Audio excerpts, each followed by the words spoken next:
Who's heard of the saying, imitation is the sincerest form of flattery? Who's heard of that? What does that mean, bro? When you copy someone, it's better than them saying you're cool. Excellent. You copy someone, it means you want to be like them, right?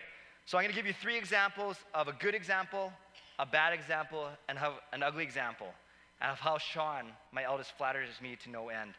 So a good example, we were getting dressed one day, he comes down, he's wearing a golf shirt, he's wearing pants, and he runs up and goes, "Hey, look, Daddy, I'm in youth ministry too." I said, "Oh, so you don't make any money either?" No, I didn't say that. I was more flattered, and I was thrilled that he knew what I did for a living. Another good example, he knows so much about sports. He knows about the Canucks, he knows about the Lions. He asked me who the Lions, if Dave Dixon's going to make it through a season uninjured. He asked me who the Canucks should sign as free agents. One day I pray that he knows who Pinocchio and Cinderella are. Here's a bad example. There were 3 things that last year Sean could not tell his kindergarten teacher: that he knows how to play poker, that he watches wrestling, and that he drinks pop. Now, I'm not saying where he got that from, but I'm just saying I know where he got that from. Now, here's the ugly example. Some of my best friends were over, and Sean, they were talking about Sean, and says, "Man, Sean looks like you, Clay. He dresses like you. He talks like you. He walks like you. He acts like you. He dances like you. He's a mini Clay."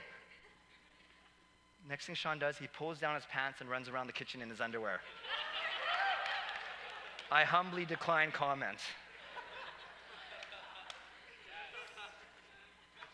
Regardless of good, bad, or ugly, I know I'm not the best example to my boys all the time. And for that example, we need to look towards another loving Father, and that is God. In imitating God the Father and Jesus Christ the Son, that's our challenge as Christians, to be the face of Christ that everyone we encounter. That's how you mesh faith with life. Wouldn't it be cool if everyone walked away from you saying, "Man, what's up with him or her? Where does he or she get that sense of joy and love from?" Whatever it is, I want some of that.